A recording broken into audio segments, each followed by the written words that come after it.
En nuestro estudio de la carta a los Romanos, llegamos hoy al versículo 24 de este tercer capítulo. Nos encontramos con el pasaje que trata sobre el importantísimo tema de nuestra salvación. En esta parte en particular se habla sobre la justicia de Dios, qué es y cómo la podemos obtener por medio de la fe y únicamente la fe en el Señor Jesucristo. Notamos aquí algo que quizás nos obligue a retroceder un poco y mencionar nuevamente el tema de la justicia. Hay mucho que decir en realidad sobre este asunto. El ser justo quiere decir básicamente estar bien con Dios.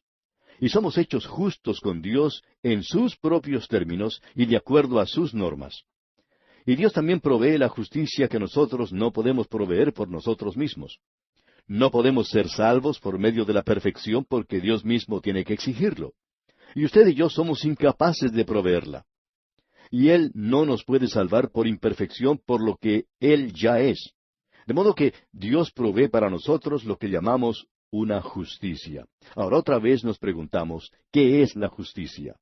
Veamos algunas definiciones dadas por grandes hombres del pasado que nos pueden servir de mucha ayuda. La justicia de Dios se define no como el carácter de Dios, ni tampoco como nuestra justicia propia, como hemos podido apreciar anteriormente. Y esta justicia nos llega por medio de la fe en Cristo. Notemos ahora la definición de justicia. El doctor Cunningham dice, bajo la ley, Dios requería justicia del hombre. Bajo la gracia, Él da esa justicia al hombre.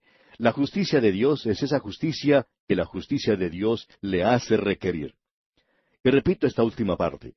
La justicia de Dios es aquella justicia que la justicia de Dios le hace requerir. Y el doctor Hodge ha dado esta definición. Esa justicia de la cual Dios es el autor y que está disponible ante Él, que alcanza y asegura su aprobación. Luego el doctor Brooks da esta otra definición. Jesús se hizo esa justicia que el Padre requería y de la cual el Espíritu Santo nos persuade y es asegurada por la fe. Y nuevamente decimos que es la totalidad de todo lo que Dios ordena, demanda, aprueba y que Él mismo provee. Ahora bien, esta justicia de Dios se asegura, como hemos visto, por medio de la fe, no por obras. Escuche una vez más la lectura de los versículos 22 y 23 de este capítulo 3 de la Epístola a los Romanos. La justicia de Dios por medio de la fe en Jesucristo para todos los que creen en Él, porque no hay diferencia, por cuanto todos pecaron y están destituidos de la gloria de Dios. Ahora permítanos cambiar unas 2 o 3 palabras en estos versículos y leerlos de esta manera. Escuche usted. La justicia de Dios que se obtiene por medio de la fe en Jesucristo para todos los que creen en Él, porque no hay distinción por cuanto todos pecaron y están destituidos de la gloria de la aprobación de Dios. Esta es una justicia que es por fe, no por obras. Esta fe la hizo clara el Señor Jesús cuando respondió a una pregunta que le hicieron. Le preguntaron, ¿cómo podemos hacer las obras de justicia? Y Él les respondió diciendo allá en el capítulo 6 del Evangelio según San Juan, versículos 28 y 29, diciendo, Esta es la obra de Dios, que creáis en el que Él ha enviado. Lo importante en esto de lograr la justicia de Dios no es que haya mérito alguno en su fe o algún mérito en creer, porque en realidad la fe no es una tarea de parte suya. El objeto de la fe es lo que tiene valor. El gran predicador Spurgeon lo dijo de esta manera. No es la esperanza en Cristo la que le salva, es Cristo mismo. Y no es la fe en Cristo la que le salva, aunque Él llegue a ser el medio. Es la sangre y el mérito de Cristo. Y eso es de suma importancia, y lo tenemos que grabar bien en nuestras mentes. Bien, consideremos ahora lo que dice el versículo 24 de este capítulo 3 de la Epístola a los Romanos. Siendo justificados gratuitamente por su gracia, mediante la redención que es en Cristo Jesús. Ahora, la palabra gratuitamente en este versículo es la misma que usó el Señor Jesús cuando dijo allá en el capítulo 15 del Evangelio según San Juan, versículo 25, sin causa me aborrecieron. Es decir, gratuitamente me aborrecieron. Y quiere decir que no tenían base para ello. Y lo que Pablo está diciendo aquí es, siendo justificados sin causa, es decir, que no tenemos una explicación para ello. Dios no ve en nosotros nada como para hacerle exclamar, ¡qué gente más buena esta! Tengo que hacer algo por ellos. Como ya hemos podido ver, no hay nada en nosotros que pueda clamar a la gracia de Dios aparte de nuestra gran necesidad. Somos justificados sin causa. Es por su gracia, y esto quiere decir que no hay ningún mérito de nuestra parte.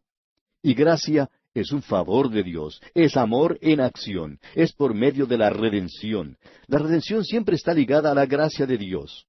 La razón por la cual Dios nos puede salvar hoy es simplemente porque Cristo nos redimió. Él pagó el precio, Él murió en la cruz para hacer provisión de ella para todos. La justificación por fe es mucho más que la subtracción de nuestros pecados, o sea, el perdón. Es la suma de la justicia de Cristo. En otras palabras, no somos meramente restaurados a la posición que tenía Adán, sino que ahora somos puestos en Cristo, donde permaneceremos para siempre, por toda la eternidad. Juan Bunyan, el escritor de El progreso del peregrino, casi se vuelve loco, por así decirlo, porque se dio cuenta que era un gran pecador y porque no tenía ninguna justicia en sí mismo. Y entonces dijo, cuando Dios me mostró a Juan Bunyan, como él veía a Juan Bunyan, ya no confesaba que era un pecador, sino que era pecado desde la coronilla hasta las plantas de mis pies. Estaba lleno completamente de pecado. Y Bunyan luchaba con este problema de cómo estar ante Dios, aun cuando sus pecados habían sido perdonados. ¿De dónde podría él obtener una posición favorable ante Dios? Una noche, andando por el campo, luchando siempre con este problema, recordó las palabras del apóstol Pablo, quien fue otro gran pecador, y él mismo se llamó el pecador más grande de todos. Al recordar Bunyan las palabras de Pablo, sintió como si su carga fuera ya más liviana, que no la llevaba más sobre sus espaldas. Aquellas palabras las encontramos en la carta del apóstol Pablo a los Filipenses, capítulo 3, versículo 9, donde dice, y ser hallado en él, no teniendo mi propia justicia, que es por la ley, sino la que es por la fe en Cristo, la justicia que es de Dios por la fe. Y cuando uno lee el libro El progreso del peregrino, uno en realidad lee la historia de la vida de Juan Bunyan. Si usted ya lo ha leído, recordará que cuando el peregrino llegó con su pesada carga a cuestas a la ciénaga del desaliento, no sabía qué hacer, hasta cuando llegó a la cruz y allí perdió su carga y recibió a Cristo como su Salvador. Así es, amigo oyente, como Dios nos salva, por gracia. Esa es la fuente de la cual ha manado el agua viviente de Dios hasta esta era de la gracia. Gracias a lo que Dios hizo, permitiendo la muerte de su Hijo, Dios puede salvar por gracia. El apóstol Pablo, escribiendo a los Efesios, dice allá en el capítulo 2 de aquella carta, versículos 4 y 5, pero Dios, que es rico en misericordia, por su gran amor con que nos amó, aun estando nosotros muertos en pecado, nos dio vida juntamente con Cristo. Por gracia sois salvos. Y el comentarista Newell dijo de esa gracia lo siguiente, escuche usted. La gracia de Dios es infinita, operando por medios finitos el sacrificio de Cristo y una libertad infinita libre de las restricciones temporales de la ley. De modo que hoy un Dios santo puede tender su mano hacia nosotros y suplir nuestras necesidades, quienquiera que seamos. Nos puede salvar en nuestros pecados. Qué maravilloso, amigo oyente, es saber que el Dios santo puede salvar a todos aquellos que confían en Cristo. Todo lo relacionado con la salvación de Dios es grato en su dádiva, es infinito en su alcance, es inalterable en su carácter. Y todo es accesible, pero solo en la persona de Cristo Jesús. Él es el único que pudo pagar el precio. Como lo dijo el apóstol Pedro a la nación de Israel, allá en el capítulo 4 del libro de los Hechos de los Apóstoles, versículo 12. Pedro dijo, y en ningún otro hay salvación, porque no hay otro nombre bajo el cielo dado a los hombres en que podamos ser salvos. Ahora, en los versículos 25 y 26 de este capítulo 3 de la carta a los Romanos, tenemos lo siguiente. Leamos estos dos versículos. A quien Dios puso como propiciación por medio de la fe en su sangre, para manifestar su justicia a causa de haber pasado por alto en su paciencia los pecados pasados, con la mira de manifestar en este tiempo su justicia, a fin de que Él sea el justo y el que justifica al que es de la fe de Jesús. En estos dos versículos, quizá un poco difíciles de pronunciar y entender, cuando los logramos reducir a nuestro tamaño, encontramos en ellos el meollo, la substancia misma de la teología, como los llamaba Calvino. No hay probablemente en toda la Biblia otro pasaje que destaque más profundamente la justicia de Dios, y es a esto a lo que se refería Calvino. A quien Dios puso, dice aquí. Aquí podemos apreciar a Dios como al único arquitecto de la salvación. Y Él es quien puede salvar hoy. Usted y yo, amigo oyente, no podemos salvar. No hay religión que pueda salvar, ni siquiera una iglesia que pueda salvar. El apóstol Pablo, escribiendo a los Corintios, dice en su segunda carta, capítulo 5, versículo 18, y todo esto proviene de Dios, quien nos reconcilió consigo mismo por Cristo. Fue Él quien lo hizo, amigo oyente, y nos da el ministerio de la reconciliación, y todo lo que el Santo Dios nos pide hoy es que nos reconciliemos con Dios. Ahora leímos antes esta expresión, a quien Dios puso, es decir, exhibió, manifestó. El tiempo de este versículo nos lleva a algo que ocurrió hace 2000 años. Usted recordará que el velo del templo ocultaba el trono de la misericordia y que sólo el sumo sacerdote podía entrar allí. Pero hoy se exhibe la cruz de Cristo, se muestra públicamente y está donde todo el mundo la puede ver. Cristo es la propiciación. Ahora no deje que esta palabra le asuste porque, aunque parezca algo demasiado complicado, todo lo que quiere decir es trono de juicio o misericordia. Él, es decir, Dios, ha puesto a Cristo como el trono propiciatorio. Eso lo encontramos también en el capítulo 9 de la carta a los Hebreos, versículo 5.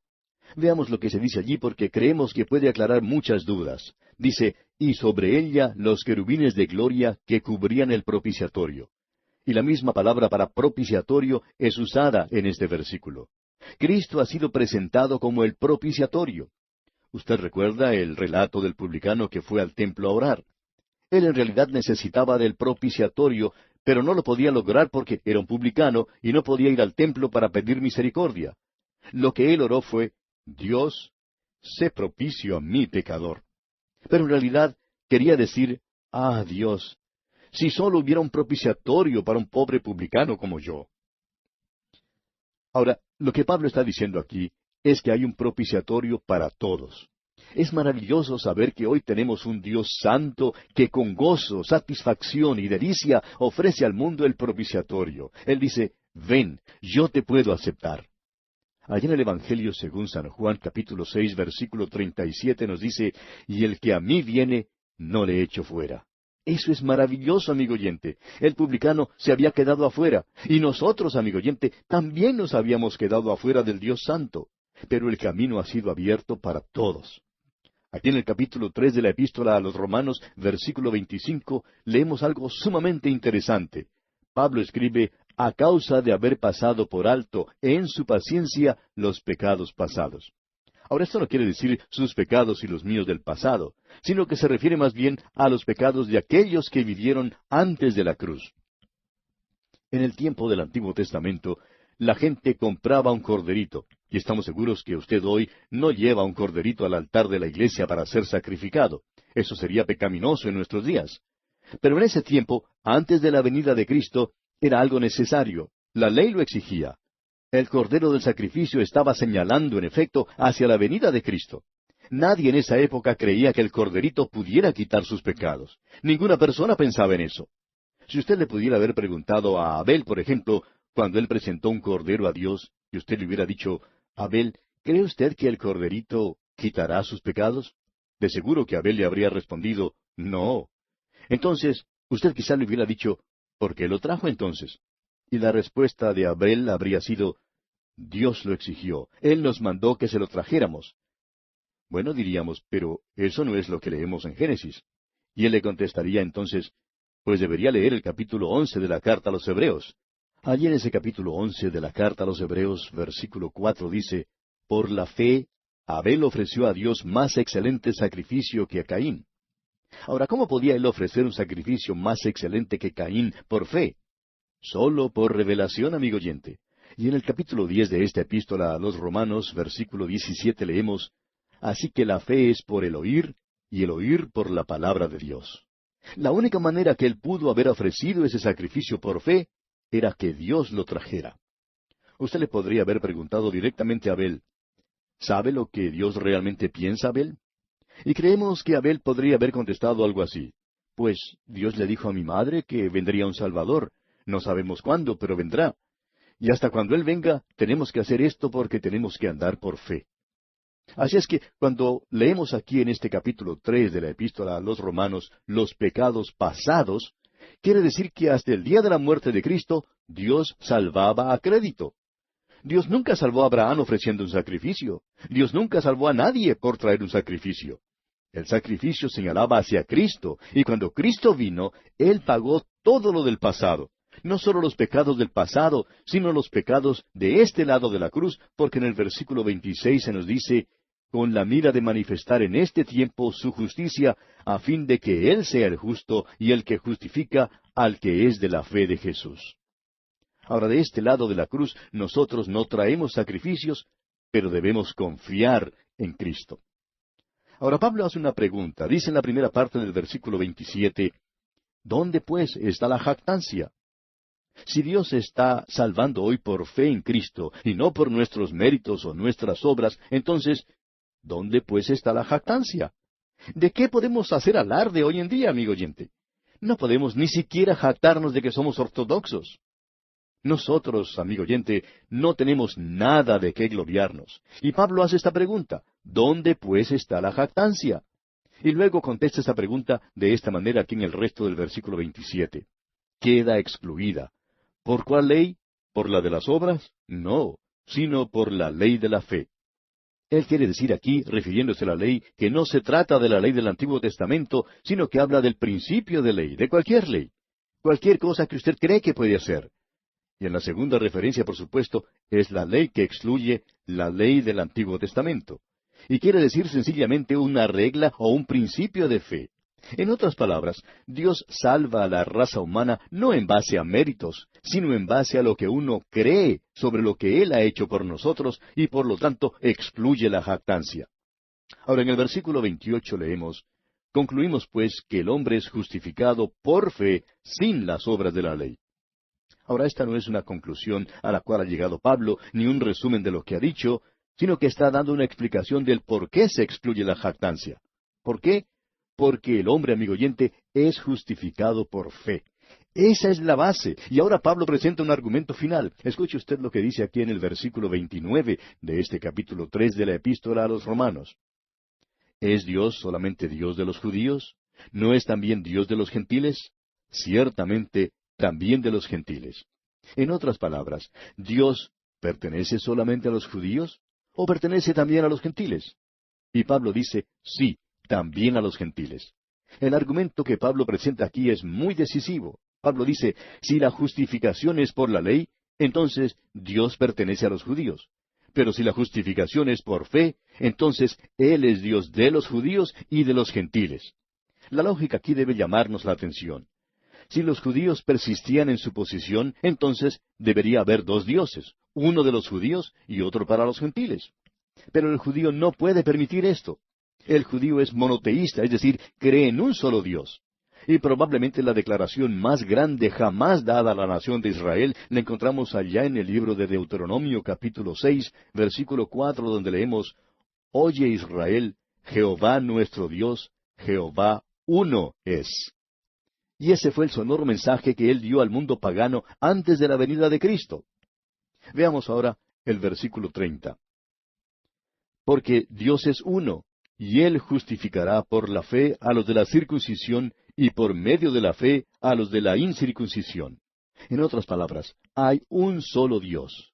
En el Antiguo Testamento Él le dio la ley al hombre. El hombre fracasó, pero Dios no lo salvó porque guardara o cumpliera la ley.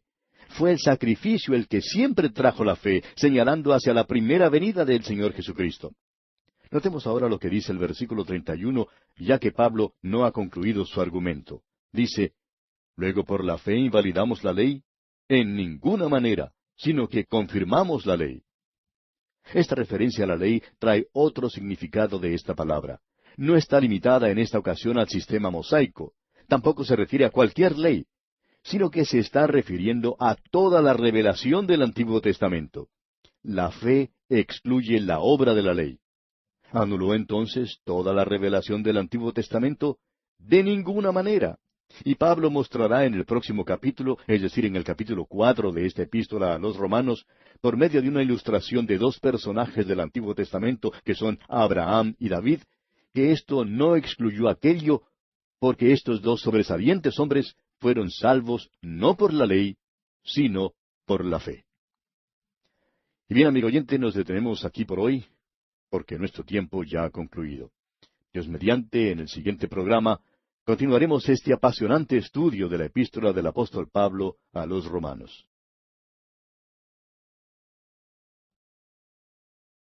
Al comenzar hoy el capítulo 4 de esta epístola del apóstol San Pablo a los Romanos, nos encontramos con este pasaje que trata del tema de la justificación por la fe. Ya hemos tratado la doctrina que se nos había dado. De paso, digamos que eso ha sido también de importancia. Esta otra sección en la que nos encontramos hoy habla de la justificación del pecador. Pablo declara enfática y claramente que el hombre es pecador, y luego revela que Dios provee la justicia para el pecador. Más tarde, esa justificación por la fe es explicada, y esa es la sección que hemos finalizado en nuestro programa anterior. Tenemos ahora ante nosotros la justificación por fe ilustrada. Y las ilustraciones que se nos presenta son dobles. Primero, veremos a Abraham, quien fue justificado por fe. Esto fue antes de la ley. Luego tenemos a David, quien estuvo bajo la ley, y que fue también justificado por fe. En los días del apóstol Pablo, Abraham y David eran probablemente tenidos en alta estima por la nación de Israel, mucho más que cualquier otro personaje del Antiguo Testamento. Nos damos cuenta que en estos días no ocurre lo mismo. Hace muchos años, por ejemplo, hubo un debate entre los rabinos judíos sobre quién era el personaje más grande del Antiguo Testamento. Y el asunto estaba entre Moisés y Abraham. Ahora nunca nos dimos cuenta del resultado final, pero dio la impresión, según los informes mencionados en las noticias, de que Moisés era el favorito de muchos, aún por encima de Abraham. Pero aún eso no es verdad en nuestros días, cuando se trata de los judíos ortodoxos. Ellos siempre hablan de Abraham. El judío se jacta hasta este día de que Abraham es nuestro padre, y tiene razón en eso. Luego recordamos que el Señor en su día hizo la siguiente pregunta allá en el Evangelio según San Mateo, capítulo 22, versículo 42. Preguntó Jesús, ¿qué pensáis del Cristo? ¿De quién es hijo? Le dijeron, de David. Y creemos que en esos días la gente pensaba que las personas más destacadas del Antiguo Testamento serían Abraham, el fundador de la raza, y David, el gran rey. Aquí, pues, Pablo usa estos dos destacados personajes del Antiguo Testamento como ilustraciones para basar sus declaraciones en el último capítulo de que hay acuerdo, hay concordancia entre la ley y el Evangelio. Aunque ellos representan dos sistemas diametralmente opuestos, no se contradicen ni están en conflicto el uno con el otro. No son mutuamente privativos bajo la ley y antes de la ley. La fe en Dios fue el único requisito, y Abraham antes de la ley fue justificado por fe, y David bajo la ley cantó de la justificación por fe. Ahora Pablo no está presentando aquí una doctrina nueva y extraña que cancela el Antiguo Testamento y deja al judío flotando en el mar de la vida, asido a un ancla en lugar de estar en un bote salvavidas. Pablo está demostrando que tanto Abraham como David están en el mismo bote salvavidas, el cual él está ofreciendo a su pueblo en su día, y el cual se llama justificación por fe. Ahora la ley era un maestro. Tomó al hombre bajo la ley, lo tomó de la mano para llevarlo al Señor Jesucristo. En los primeros 5 versículos de este capítulo 4 de la epístola a los Romanos, vemos que Abraham fue justificado por fe. Leamos pues el primer versículo que dice así: ¿Qué pues diremos que halló Abraham nuestro padre según la carne? Aquí podríamos traducir este versículo de otra manera que quizás se asemeje más a lo que Pablo dijo. Escuche cuidadosamente. Entonces, ¿qué diremos que halló Abraham nuestro primer padre según la carne, es decir, por un esfuerzo humano? Usted puede notar que esto sigue en el mismo pensamiento con el contexto. Esa palabra, entonces, une este argumento con lo que él venía diciendo en el tercer capítulo. El Evangelio descarta la jactancia y establece la ley. Eso lo vimos en nuestro último estudio. Abraham y David confirman lo que Pablo está diciendo en esta tesis. Luego, él usa una frase idiomática, dice, ¿qué pues diremos? Ahora, Pablo usa esta frase en los párrafos argumentativos de esta carta. Él ha llegado a una de estas secciones en su escritura, de modo que Pablo, en la primera división, no ha intentado probar o argumentar que el hombre es un pecador. Y usted no encontrará una frase como esta: entonces, ¿qué diremos? En la última parte de su carta, que es práctica, se omite enteramente, pero aquí lo hace manifiesto, y dice: Abraham, nuestro primer padre. Eso revela que la nación de Israel comenzó con Abraham. El primer padre es una expresión un poco rara. Demuestra la importancia que tiene Abraham, quien fue primero, cronológicamente, y también primero en importancia. Un pastor cuenta que en cierta ocasión fue invitado a hablar entre un grupo de judíos. Ellos le pidieron que les presentara un mensaje de la Biblia. Él fue y habló sobre las glorias de la ley mosaica. Se sorprendió al ver que ellos se detenían en Abraham. Jamás pasaban más allá de Abraham.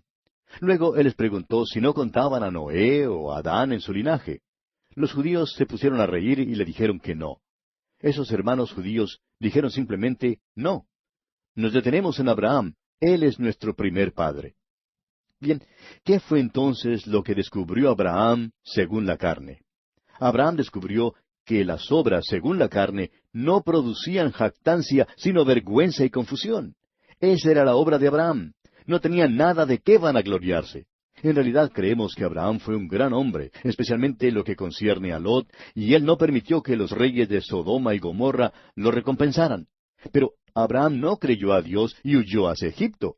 Esa cuestión de la sierva egipcia que él tuvo y de la criatura que nació de su unión con ella, esas son cosas de las cuales no se puede jactar. Veamos ahora cómo desarrolla Pablo esta situación. Él dice aquí en el versículo 2 de este capítulo 4 de su epístola a los Romanos: porque si Abraham fue justificado por las obras, tiene de qué gloriarse, pero no para con Dios. Él se puede gloriar en sí mismo, pero no ante Dios. Se asume que Abraham tenía buenas obras que tenían valor ante Dios, y en realidad él tenía muchas buenas obras. Pero lo sorprendente es descubrir que estas buenas obras no eran base para salvación, sino que eran el resultado de su salvación y el resultado de ser justificado por fe. Aparentemente hay una contradicción entre los apóstoles Santiago y Pablo, pero en realidad no ocurre así. Cuando Santiago dijo allá en el capítulo 2, versículo 21 de su carta: ¿no fue justificado por las obras Abraham nuestro padre cuando ofreció a su hijo Isaac sobre el altar? Ahora, las obras a las que se refiere Santiago aquí no son las obras de la carne bajo la ley, porque él no estaba bajo la ley, sino que está hablando de las obras de la fe.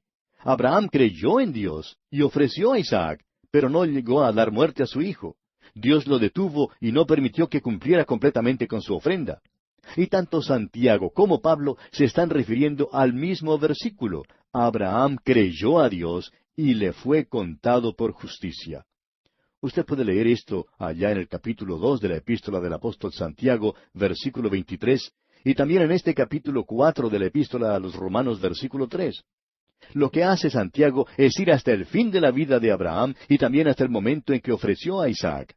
Abraham está en la misma situación que en la que se encuentra el más débil de los pecadores. Abraham tenía obras de las que podía jactarse, pero no ante Dios. Dios, amigo oyente, no acepta las obras de la carne, y las obras de la carne no pueden estar delante de su santidad. Y las obras de Abraham estaban, por cierto, un poco manchadas. Llegamos ahora al versículo que acabamos de mencionar, es decir, el versículo 3 de este capítulo 4. Escuche usted. Porque, ¿qué dice la Escritura? Creyó Abraham a Dios y le fue contado por justicia. Como ya dijimos, el apóstol Santiago menciona este mismo versículo. Y Pablo lo hace en 3 de sus cartas, si es que él escribió Hebreos, y yo pienso que sí lo hizo. Lo menciona aquí en Romanos, también en Gálatas y en Hebreos. Pablo recurre a las Escrituras como la autoridad final. Él hasta la personifica, como en este pasaje. Las Escrituras son Dios hablando. ¿Qué dice la Escritura? Dios está hablando y no hay ninguna otra autoridad a la que se pueda apelar. Cuánto deseo, amigo oyente, que las personas que se dicen evangélicas creyeran en realidad en la palabra de Dios y que ella es la palabra de Dios, que es Dios el que está hablando y no el hombre. El apóstol Pablo cita las palabras del Antiguo Testamento unas 60 veces en esta epístola. Y la que estamos mencionando es una cita que aparece allá en el capítulo 15 del libro de Génesis, versículo 6, donde leemos: y creyó a Jehová, y le fue contado por justicia. Pablo está diciendo, escuche lo que la Escritura dice. Dios le está hablando en la palabra de Dios. Esta promesa le fue dada a Abraham cuando él hizo una pregunta a Dios. Allá en el capítulo 15 de Génesis, versículo 2, leemos esta pregunta y dice, Señor Jehová, ¿qué me darás, siendo así que ando sin hijo? Ahora, aparte de la confirmación de la promesa de que su descendencia sería tan numerosa como las estrellas de los cielos, Dios no le dio a Abraham ninguna otra promesa. En otras palabras, Abraham simplemente creyó a Dios. Él tomó la pura palabra de Dios literalmente y confió, se agarró de ella. Permítanos compartir con usted, amigo oyente, lo que el comentarista Newell dijo al respecto. Dijo él, no hubo ni honra ni mérito cuando Abraham creyó a un Dios fiel que no sabe mentir. El mérito era de Dios. Cuando Abraham creyó, él hizo la única cosa que podía hacer el hombre sin llegar a hacer nada. Dios hizo la declaración, la promesa, y le tocó a Dios cumplirla. Abraham creyó en su corazón que Dios estaba diciendo la verdad. No había que hacer ningún esfuerzo para ello. La fe de Abraham no fue una acción, sino una actitud. Su corazón deja de mirarse a sí mismo para contemplar a Dios y a su promesa. Esto dejó a Dios libre para cumplir su promesa. La fe para Abraham no era una acción meritoria, ni siquiera un cambio en su carácter o naturaleza. Él simplemente creyó que Dios cumpliría lo que prometió. En esto serían benditas todas las familias de esta tierra. Esa fue una hermosa declaración hecha por el Dr. Newell. Dios, amigo oyente, reconoció y acreditó esto a Abraham. Esto es algo valioso que debemos reconocer. Él abonó eso en su cuenta, por así decirlo, y se lo contó como justicia. Eso fue lo que Dios hizo. Ahora aquí en el versículo 4 tenemos esta declaración. Pero al que obra, no se le cuenta el salario como gracia, sino como deuda. Sigamos leyendo inmediatamente el versículo siguiente, versículo 5.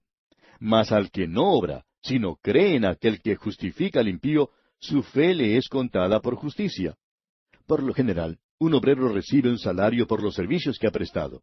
Un hombre trabaja por cierta cantidad de dinero por hora o por día, y se le paga cierta suma de dinero por determinado trabajo. Ahora es obvio que Abraham no era un obrero, porque él no se ganó lo que recibió. Él recibió su salvación de la única otra manera en que podía recibirla, y fue el favor inmerecido de la gracia de Dios. Mas al que no obra, dice aquí este versículo, y eso indica que no se puede hacer nada para merecer la salvación, sino que se cree en Él, es decir, en Dios que declara al indigno justo. Y la única clase de persona que Dios está salvando, amigo oyente, es al injusto. Ahora alguien quizá pregunte, ¿quiere decir entonces que Dios no salva a la gente buena? Bueno, nómbreme usted alguno. Y Dios salvará a cualquiera que sea bueno. Pero las Escrituras que hemos considerado dice que no hay quien haga lo bueno, no hay ni siquiera uno. ¿Recuerda usted allá en el capítulo 3 de esta misma carta a los Romanos, versículo 12? Usted, amigo oyente, o cree o no cree en Dios. Y eso según las normas de Dios, no según las normas mías o las normas suyas. Esto es importante. Fe es la única condición aquí. Fe es lo que cuenta para la justicia. Es por eso que Dios acepta la fe en lugar de las obras. No hay ningún mérito en la fe, pero es la única manera de recibir lo que Dios ofrece gratuitamente. Por medio de la fe se honra a Dios y se asegura la justicia para el hombre. Y Dios apuntó justicia, escribió justicia en la cuenta de Abraham. La fe de Abraham valió por lo que no era, justicia de Dios. Notemos ahora al leer el versículo 6 que David vivió bajo la ley. Sin embargo, como notamos antes, Abraham no lo hizo, es decir, no vivió bajo la ley porque ésta no había sido dada todavía. Leamos pues este versículo 6 del capítulo 4 de la epístola a los Romanos. Como también David habla de la bienaventuranza del hombre a quien Dios atribuye justicia sin obras. Dijimos que David vivió bajo la ley. Pero amigo oyente, David no podía ser salvo bajo la ley. Por consiguiente, David describe la bendición de que Dios reconoce la justicia sin obras, porque David no tenía obras. Las obras que él tenía eran malas. Por tanto, la justicia tiene que estar completamente separada de las obras.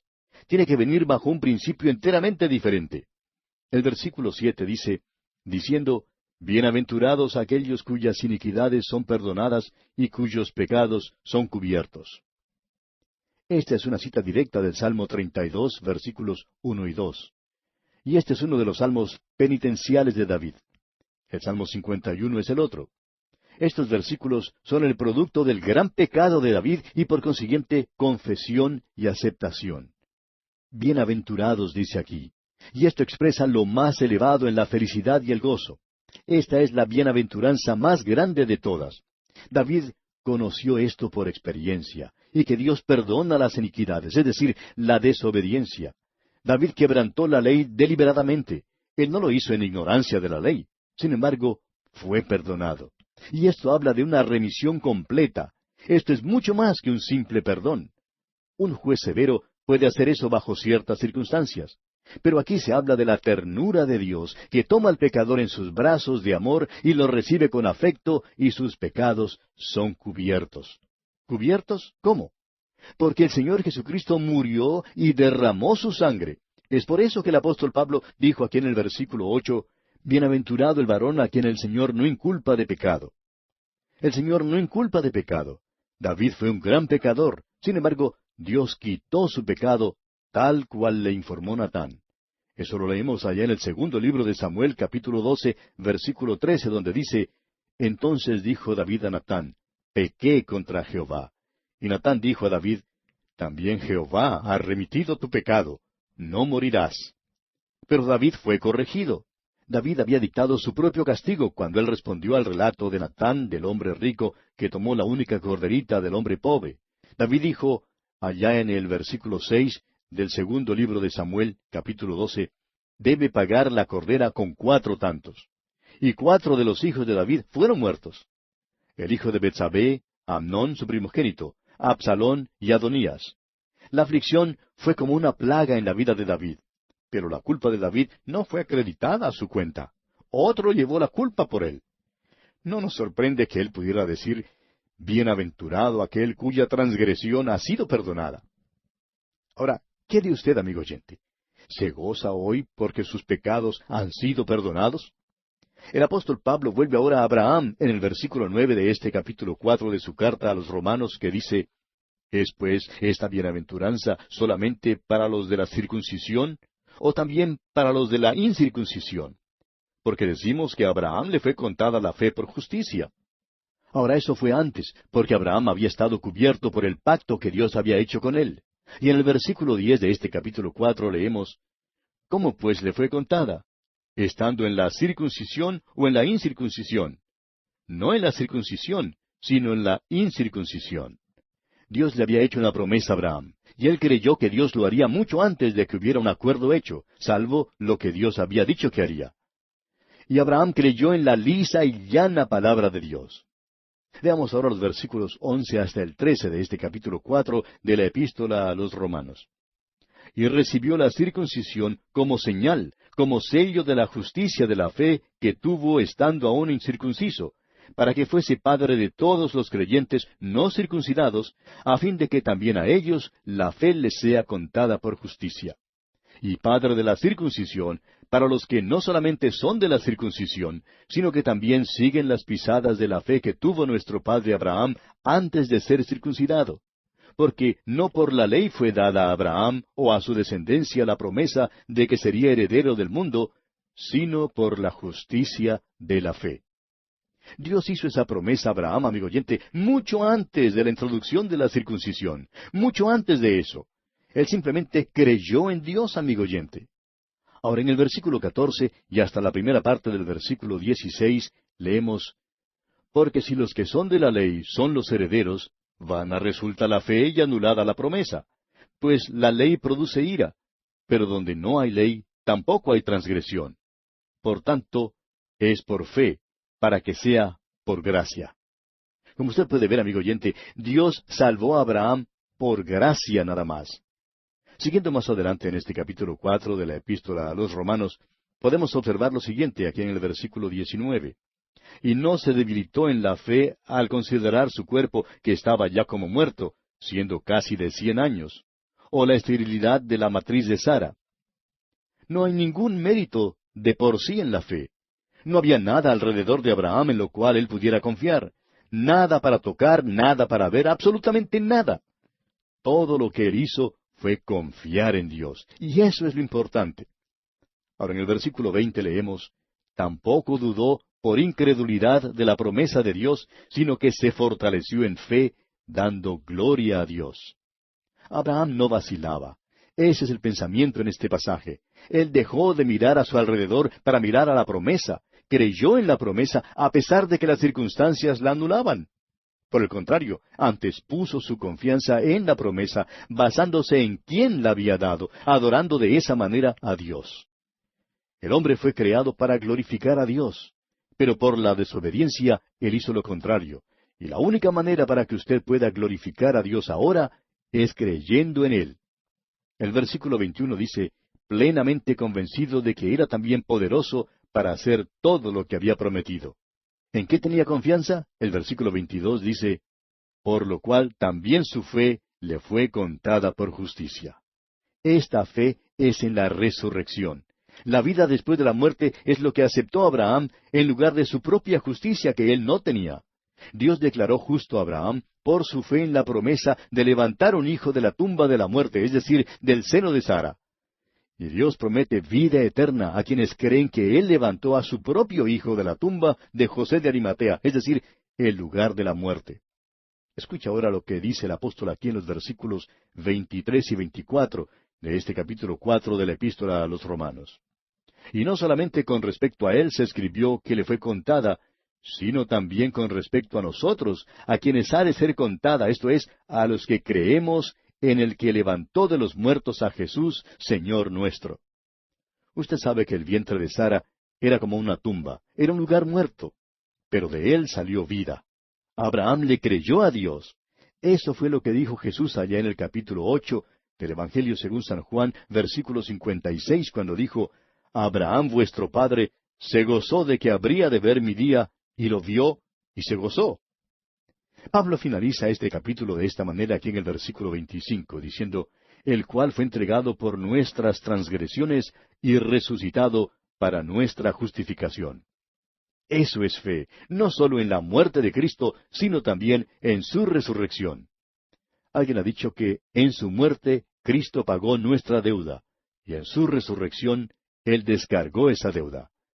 Él justifica a los que creen en la muerte y la resurrección de Cristo. ¡Cuán maravilloso es todo esto, amigo oyente! Y vamos a detenernos aquí por hoy, porque nuestro tiempo ya ha concluido. Sin embargo, continuaremos este estudio en nuestro próximo programa.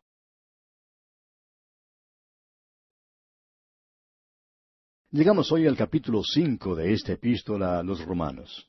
Y aquí tenemos los beneficios de la justificación por la fe y la base de la santificación. La primera sección de este capítulo concluye el tema de la salvación, mientras que la última sección comienza a tratar el tema de la santificación.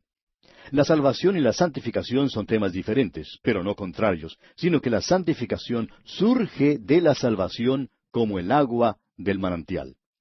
Es necesario mantener separados el manantial y la corriente, puesto que son dos temas diferentes. Bueno, como dijimos entonces, es en la primera división de este capítulo 5 que el apóstol Pablo concluye el tema de la salvación o de la justificación por la fe, lo cual fue presentado por primera vez allá en el capítulo 3 de esta epístola, versículo 21. Y Pablo trata ahora el tema del futuro de la justificación por la fe. Este es un sistema maravilloso, como Pablo ya nos lo ha mostrado, pero ¿es final o es inestable? ¿Resistirá las presiones y los choques de la vida? ¿Tendrá el mismo valor después de pasar por el crisol de la prueba y la dificultad? ¿Habrá seguridad en tal sistema? Y Pablo contesta a estas preguntas en la primera sección de este capítulo 5 de su epístola a los Romanos. Los beneficios que se enumera aquí no son frutos, sino más bien los resultados lógicos de la justificación por la fe. Hemos sido salvados por la redención que tenemos en Cristo. Esta redención fue comprada con gran precio en la cruz. Nos libra de la culpa del pecado. La cuestión del pecado ya ha sido arreglada. Eso quiere decir que no compareceremos ante el juicio de Dios. Quiere decir que todos aquellos que han confiado en Cristo ya tienen un hogar eternal en el cielo. Pablo ahora nos muestra que hay ciertos beneficios ahora mismo, o sea, en esta vida, para quien confía en Cristo como su Salvador. J. A. Beat, un estudioso de la Biblia, ha dicho que Dios da justicia por la fe a todos aquellos que creen y que entregó a Cristo a la muerte para hacer que ésto sea compatible con su propia justicia. Pablo prosigue desarrollando en forma lógica los resultados de estas doctrinas. Ahora, en la segunda división de este capítulo 5, el apóstol Pablo principia el tema de la santificación. Denota allí el único potencial para esta obra de Dios. Nos hace ver que está arraigado en nuestro reconocimiento que sólo hay dos cabezas sobre la humanidad. Podemos ser linaje natural de Adán o linaje espiritual por medio de Cristo. Por medio del encabezamiento de Adán, recibimos pecado y muerte, mientras que por medio de Jesucristo recibimos la justicia y la vida. Leamos pues el primer versículo de este capítulo 5 de la Epístola a los Romanos. Justificados pues por la fe, tenemos paz para con Dios por medio de nuestro Señor Jesucristo. La Biblia menciona varias clases de paz. Por ejemplo, hay ese sueño de la paz mundial. Las Naciones Unidas se han esforzado por obtener la paz en el mundo, así como se esforzó ante la Liga de las Naciones. No lograron la paz en el pasado y no la están logrando en el día de hoy tampoco, amigo oyente. Muchos creen que si uno protesta lo suficiente, pues que por último habrá paz en el mundo. Sin embargo, mientras haya pecado en los corazones de los hombres, amigo oyente, nunca habrá paz en el mundo. Solamente el príncipe de paz puede traer esa paz a esta tierra. Pero esta no es la clase de paz de la cual Pablo habla en este versículo. También tenemos esa paz que se conoce como la tranquilidad del alma. Esa es la paz que el Señor Jesucristo mencionó allá en el Evangelio según San Juan, capítulo 14, versículo 27, cuando dijo, «La paz os dejo, mi paz os doy, yo no os la doy como el mundo la da. No se turbe vuestro corazón, ni tenga miedo». Esta paz viene a aquellos creyentes que no solamente han confiado en Cristo, sino que también descansan en Él. Ojalá yo pudiera decir que he conocido la paz continuamente desde que soy creyente, pero no ha sido así, no la he conocido en esa forma. Reconozco que la paz está disponible al creyente, pero a veces, amigo oyente, cuando nos hallamos bajo tensiones y dificultades, o cuando estamos cansados, esta paz se nos va y no es nuestra porción.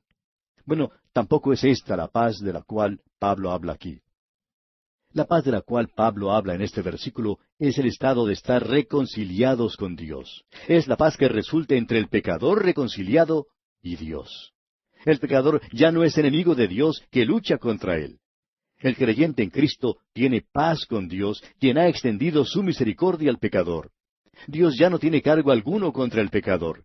El pecador ya no es culpable. Tiene una salvación que es permanente y eternal. Esta paz resulta de tener perdonados los pecados. Cuando el hombre pecó allá en el huerto de Edén, no solo huyó de Dios, sino que también se halló alejado de la vida de Dios, y en realidad era enemigo de Dios. Un Dios santo tenía que mantenerse apartado del pecador. Ahora, cuando Cristo murió en la cruz, Dios se volvió, y ahora a un Dios santo le es posible decir al pecador perdido, «Ven a mí». Usted, amigo oyente, no tiene que hacer nada para ser reconciliado con Dios. Algunos creen que es necesario dejar caer muchas lágrimas para poder reconciliarse con Dios. Hay algunos evangelistas que tienen buen éxito en lograr que la gente llore. Pero, amigo oyente, ¿cuántas lágrimas necesita dejar uno caer para obtener la reconciliación? Amigo oyente, las lágrimas no enternecen el corazón de Dios. Y gracias a Dios que las lágrimas no son esenciales. Usted no tiene que hacer nada para ser reconciliado con Dios, pues esto fue lo que Cristo ya hizo por nosotros en la cruz del Calvario. Dios es reconciliado con el hombre por lo que Cristo logró en la cruz. Y el mensaje del Evangelio es, según lo expresa Pablo en su segunda carta a los Corintios, capítulo 5, versículo 20, diciendo, «Así que somos embajadores en nombre de Cristo, como si Dios rogase por medio de nosotros, os rogamos en nombre de Cristo, reconciliaos con Dios». Los hombres hoy en día están en paz en sus pecados. Pablo trató el tema del pecado en la primera sección de esta epístola a los Romanos para desbaratar esta falsa paz que poseen las almas de los hombres. Hay muchas almas cansadas que adolecen de un complejo de culpa que desean ir a alguna parte para quitarse esa culpa de sus almas. Un psicólogo cristiano dijo hace algunos años, «El único lugar donde uno puede acudir para deshacerse de su culpa es a la cruz de Cristo». La paz que se menciona aquí en este versículo 1 de este capítulo 5 de la Epístola a los Romanos procede del conocimiento de que los pecados son perdonados. Este es el primer beneficio de la justificación por fe. Pasemos ahora al versículo 2. Por quien también tenemos entrada por la fe a esta gracia en la cual estamos firmes y nos gloriamos en la esperanza de la gloria de Dios. Ahora, el segundo beneficio que se da en este capítulo 5 es el del acceso, o como dice el obispo Moule, una entrada gratis. Tenemos acceso a Dios mediante la oración. Es maravilloso tener a alguien a quien acudir y con quien hablar acerca de uno mismo y de los problemas de la vida. El Hijo de Dios puede ir a su Padre Celestial en cualquier momento y Él escuchará y contestará nuestras oraciones. Claro que eso no quiere decir que Dios siempre contestará las oraciones de la manera en que nosotros queremos que sean contestadas, pero obrará según su sabiduría y no según nuestra voluntad. En lugar de ser excluidos debido a nuestros pecados, se nos da un pase, por decirlo así. La fe es como ese pedacito de cartón en las manos que es nuestro pase. Otro pagó el precio de la entrada, y nosotros tenemos entrada a la gracia de la justificación. No solo tenemos entrada, sino que también podemos quedarnos allí, y esto denota la permanencia de este acceso. Son muy pocos los que tienen acceso al presidente de su país. La mayoría de las personas encuentran que es imposible tener una entrevista privada con él. Aquellos que disfrutan de este privilegio tienen algún mérito o alguna demanda sobre su tiempo. ¿Qué contraste tenemos aquí, ya que el pecador más malo y el santo más débil pueden tener una audiencia con el Rey de Reyes? El pecador más débil que confía en él es puesto en su presencia y se le permite quedarse allí. ¡Qué privilegio es este, amigo oyente! Ahora, el tercer beneficio se da también en este versículo donde dice, nos gloriamos en la esperanza de la gloria de Dios. El pensamiento aquí es que el pecador salvado tiene algo de lo cual puede jactarse legítimamente. Esta jactancia no está arraigada en algún amor propio mal colocado, ni en un engreimiento vano. La esperanza es una verdad objetiva, y definitivamente se refiere a la única esperanza del cristiano. Pablo le dijo al joven predicador que se llamaba Tito, allá en el capítulo 2 de su carta, versículo 13, aguardando la esperanza bienaventurada y la manifestación gloriosa de nuestro gran Dios y Salvador Jesucristo. El Hijo de Dios tiene una esperanza, tiene un futuro, tiene algo que esperar, que anticipar en los años venideros. Vivimos en tiempos cuando el hombre tiene todo tipo de cosa imaginable. El hombre vive en una sociedad afluente y tiene todas las comodidades de la vida. Lo interesante, sin embargo, es que no tiene ningún futuro. James Rustin, escritor del diario The New York Times, ha declarado que hay una creencia hoy en día de que los problemas se han amontonado y multiplicado tanto que el hombre ya no puede resolver los problemas de la vida. Eso no constituye ningún futuro, ¿no le parece?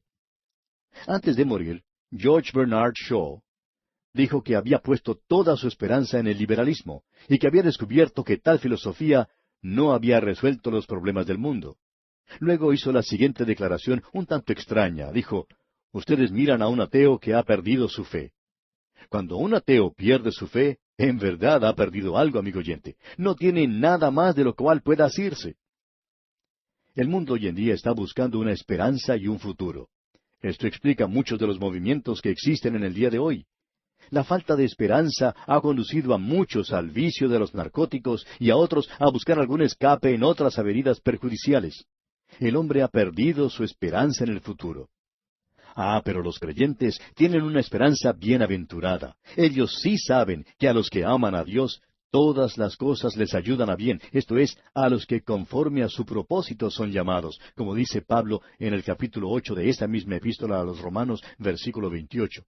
También saben que ni la muerte, ni la vida, ni ángeles, ni principados, ni potestades, ni lo presente, ni lo porvenir, ni lo alto, ni lo profundo, ni ninguna otra cosa creada nos podrá separar del amor de Dios, que es en Cristo Jesús, Señor nuestro.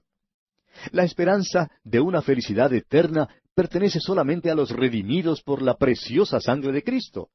La justificación por medio de la fe hace que la esperanza bienaventurada del creyente sea una realidad y una gloriosa expectación. Ella sola garantiza los deleites del cielo. Pasemos ahora a los versículos 3 y 4 de este capítulo 5 de la Epístola a los Romanos. Y no solo esto, sino que también nos gloriamos en las tribulaciones, sabiendo que la tribulación produce paciencia, y la paciencia prueba, y la prueba esperanza. Ahora, el cuarto beneficio es un triunfo en medio de las dificultades, con un resultado de paciencia y otras evidencias. ¿Puede la paciencia resistir el golpe marchitante de las dificultades? Creemos que esta es una pregunta normal. La respuesta es que hay en realidad un gozo triunfante y un triunfo gozoso en medio de las dificultades. Esta es una de las paradojas de la fe cristiana. Las dificultades son necesarias para sacar a la luz lo mejor de la vida del creyente.